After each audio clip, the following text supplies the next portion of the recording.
Hello, Crafty Friends. This is Jen, and thank you for joining me today. Today, I have a card that I created for Craft Roulette. So the project was outside, inside.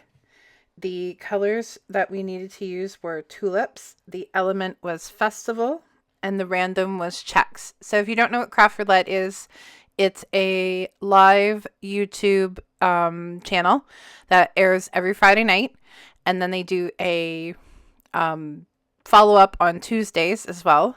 But it's a fun thing to do to follow along.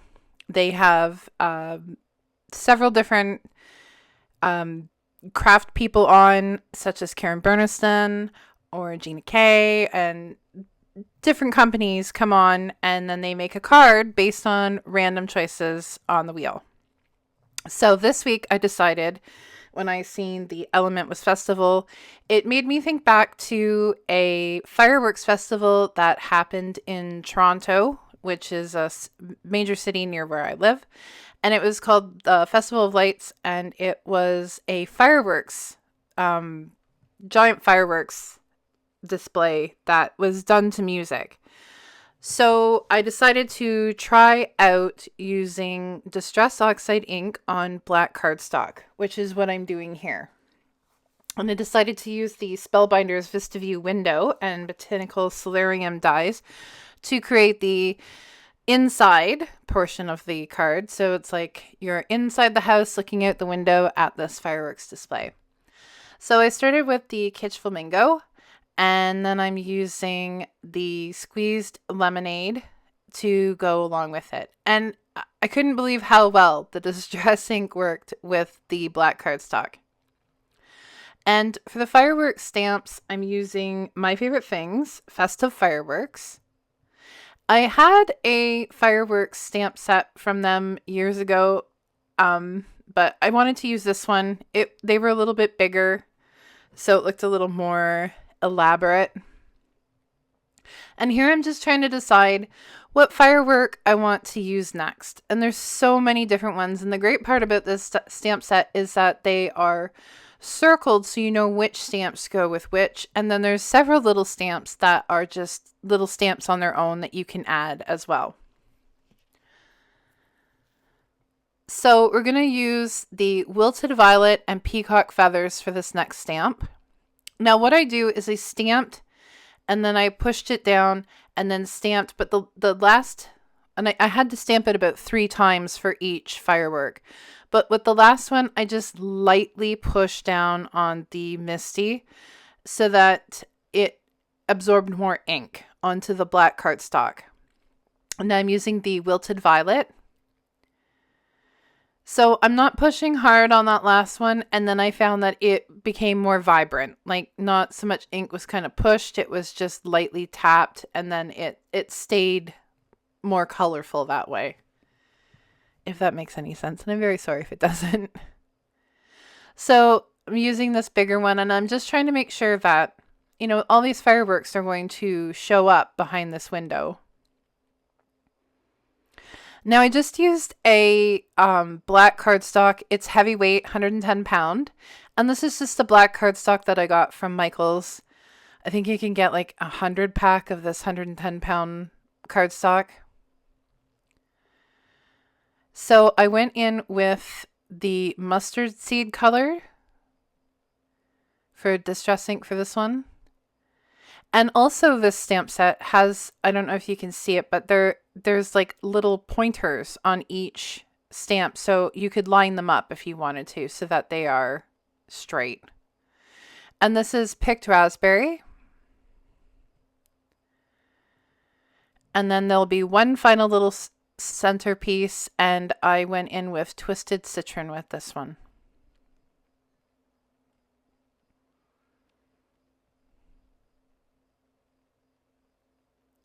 At first I thought that when I was going to do this background, then I would use the Perfect Pearls. I haven't ever used that before.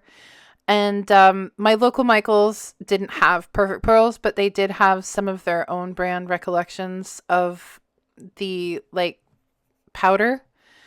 I haven't tried it out yet, but that was my first thought that I would use So it had some shimmer, but then I thought, you know what, let's just try the Distress Oxide ink and see how that goes. And I'm really happy with the result. So I'm just trying to figure out what I want to put on next. And I decided with this little, it almost looks like, you know, like tiny little pops of fireworks. So for these ones I used My Favorite Things white pigment ink. And then I just used all these little stamps that I had to create the rest of the background. And I used white pigment ink so that, you know, some of the fireworks are white, some of them are yellow and brightly colored, and it just kind of gave it a little bit of variation.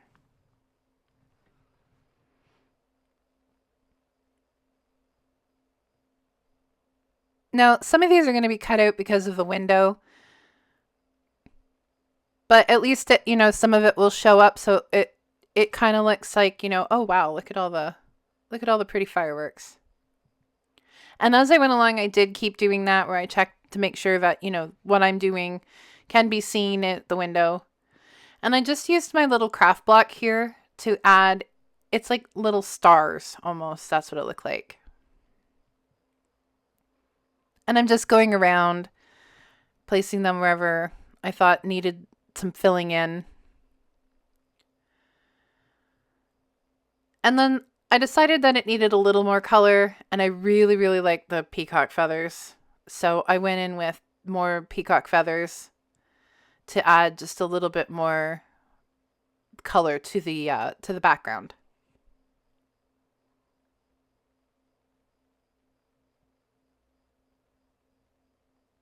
So now that that's done, I did set this aside to dry while I worked on the rest of the card. So this is where I use the Spellbinders Botanical Solarium die set. As well, I wanted a different pot too, so I pulled out my Favorite Things Spring Garden Die-namics, and I just took up a little pot from that. And I also wanted to, I thought, oh, you know what, I'm going to add a little kitty cat. And Spellbinders a while ago had a die set that you got with the monthly subscription, and it was called Daydreaming, and it was a window, and it had a little kitty cat, and I thought, oh, that would be perfect. So all my die cuts are die cut from 110 pound smooth white cardstock, and I really like the Neenah Classic Crest Solar White. I find that it blends really well with Copic markers, doesn't bleed very much, and it's just a really good quality paper. So I started with my yellow colors here, and I have them come up at the bottom of the screen. I thought that might be a little easier for people to see. And I'm just doing the variation of the 3 different yellows. And because there is a top piece and bottom piece to this little pot, I didn't really have to be very careful going over because it's going to be covered over anyway. So for the top and bottom of the flower pot, I went in with these pretty teal blue colors because I thought, oh, you know, teal blue and yellow, that would look really well together. And I'm just blending these together as best I can so that it adds just a little bit of dimension to your pot.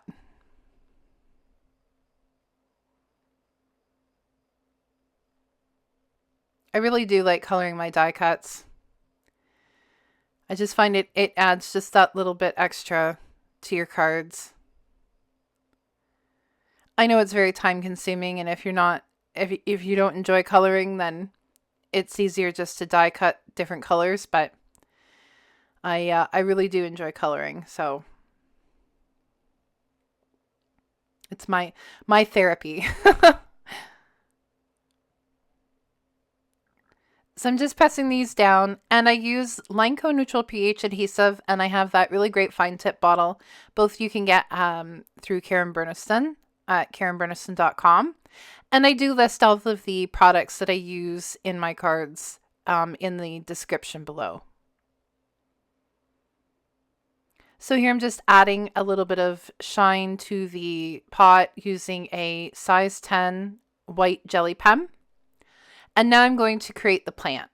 So for this plant, I decided instead of going with like the usual deep green colors, I was going to go with more olive colors. Just for a little bit, just for something different.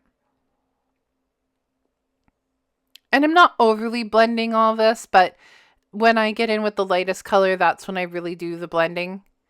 So that you can see, you know, where the center of the leaf is. And then we're just going to glue that into the pot. And it just takes a little dab of glue. And then I just set it aside to dry. Oh, and it fell off. So make sure I press that down. And now I'm going to do the second pot. Now the second pot was the My Favorite Things Spring Garden Dynamic, and it didn't have a top and bottom. So for this one, I decided that in order to make sure that I didn't go over the top of the pot and the bottom of the pot, that I would use some removable tape to cover that up, because I wanted the top and bottom of the pot to be white. So I have this pixie tape, and I just used that on the top and the bottom. And what I did was just took one piece and then I just cut it in half. So I'm not wasting a whole lot of tape, because you don't really need much. It's just a little pot. You just need a little bit of tape. So then I'm going in with my pink Copic markers and creating a pink pot for this one.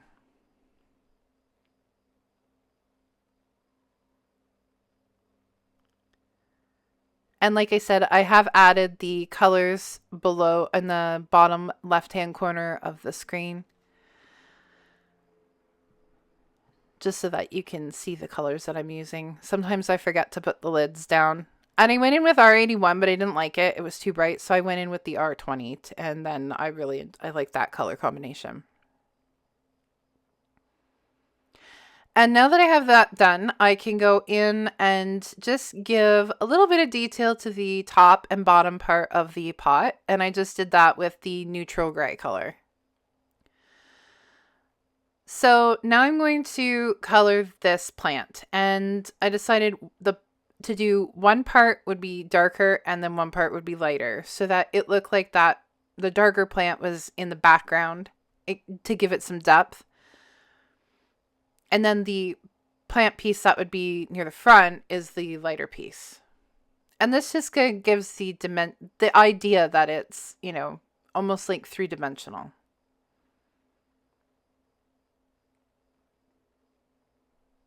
I'm just making sure that I'm making sure that I am coloring all the little bits, getting it all covered.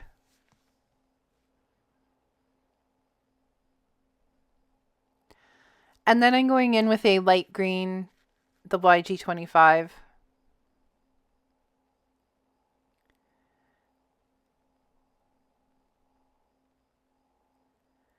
And now I can glue these two pieces together. So you can see how I put the lighter one in the front, and it just takes a little dab of glue, because we are going to be gluing them down. So you just need to glue where the plant pieces are going to connect. And now I can add that to my pot.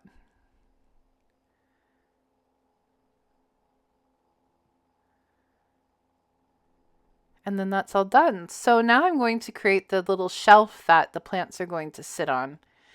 And at first I thought, well, maybe I'll leave it white, but then I didn't want it to be just a lot of white on the front of the card. So I decided to use some brown colors to create a wooden shelf. And again, it's just a lot of blending the colors. I wanted the bottom to be darker than the top part of the shelf. And then I add lines like that center line, just so that it looks like it has a little bit of, you know, dimension. You can see on the die cut that there are areas that are embossed with these lines, and I just wanted to make them stand out a little bit more.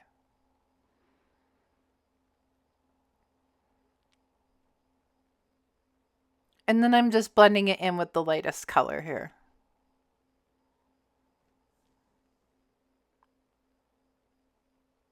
Now that the shelf is done, I'm going to add some shadow to the window. And it's not something that is really noticeable unless you're looking closely, but it just adds that little bit of extra dimension just to the window so it doesn't look so plain. And I'm basically just thinking, okay, light's coming towards the window, where would the shadow line be? And then going from there.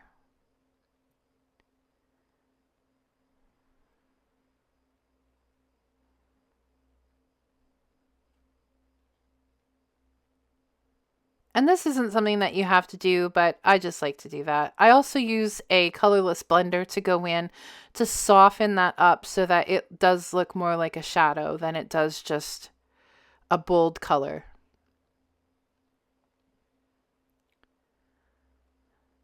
So I use that green checker background as the checkered part of my Craft Roulette parameters, because the random was checked. So I thought, oh, you know what? I'll use a checkered pattern paper as the background, or wallpaper if you want to go there.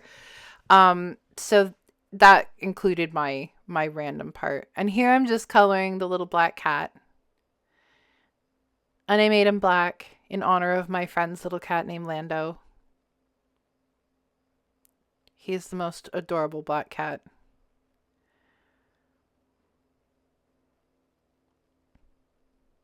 And I'm just using the N gray colors and black to create him.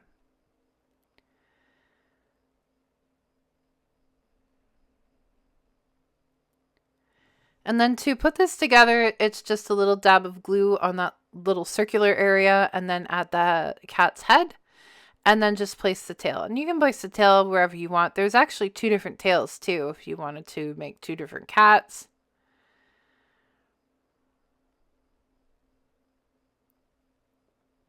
And the last thing that I needed to do before I put my card together was to stamp a sentiment. But first I'm going to add the fold for my A2 size card base.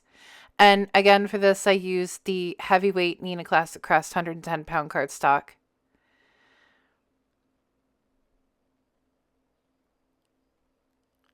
For this, I'm using a Sukwang double-sided adhesive tape, and that's 1/4 inch tape. And what I do is just pull down the tape a little bit and fold it over. And then that way, if I need to reposition it, I can. And once I'm satisfied with where it's placed, then I can push down the corners and then pull out the rest of the tape, and then it's secure. So here I'm just adding my dried background, and I'm just adding a little bit of that Lineco Neutral pH adhesive to the back. And then I'm going to place it on the card where I'd like. And I try and center it as best I can. I wanted to leave a little bit of space at the bottom. Now for the window, I decided that I wanted to put a piece of acetate in the back to make it really look like a window. So I'm going to glue the acetate on.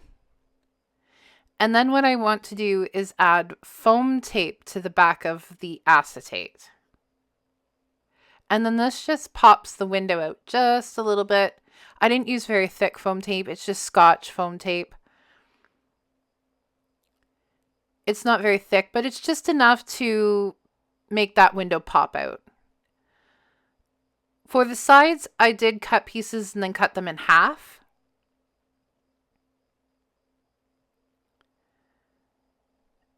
And then I just cut another piece in half and used it for the top of the window frame.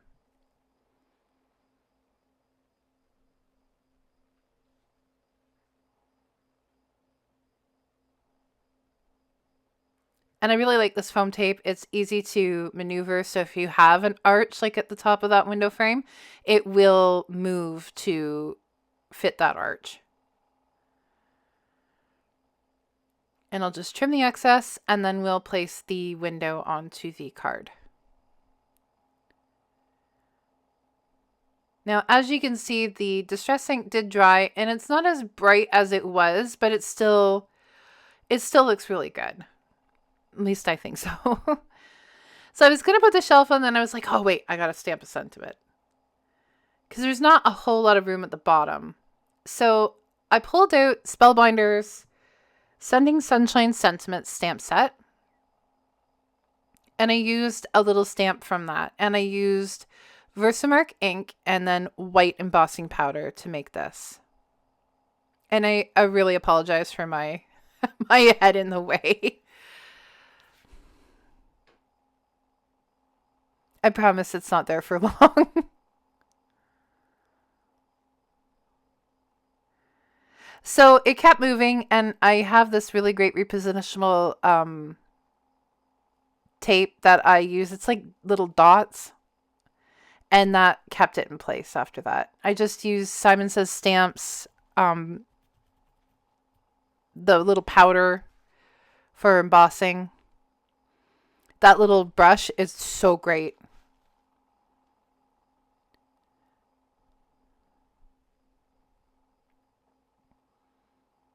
And this is just plain white embossing powder. I like to hold whatever I'm embossing with my tweezers. And these are my favorite craft tweezers. I got them at Michael's years and years and years ago. And then I thought I lost them. As you can see, they've lost the little plastic holds for your fingers.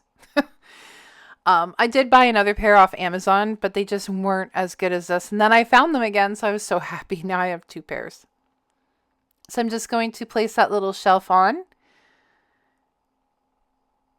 And then we're going to put the little potted plants on. And I'm just adding a little dab of glue to the windowsill. Like, I didn't want to put glue on the acetate. So I'm just kind of putting the leaves and gluing them to the actual cardstock. And I did like the positioning of this because it still allowed you to see the fireworks.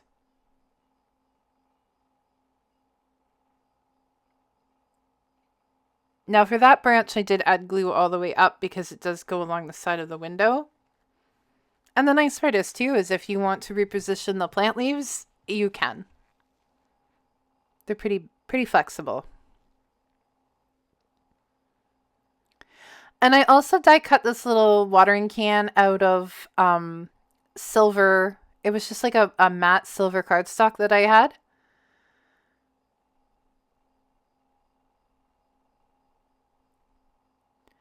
Now it does block out that firework at the bottom there. And then I did just glue the cat right onto the window itself.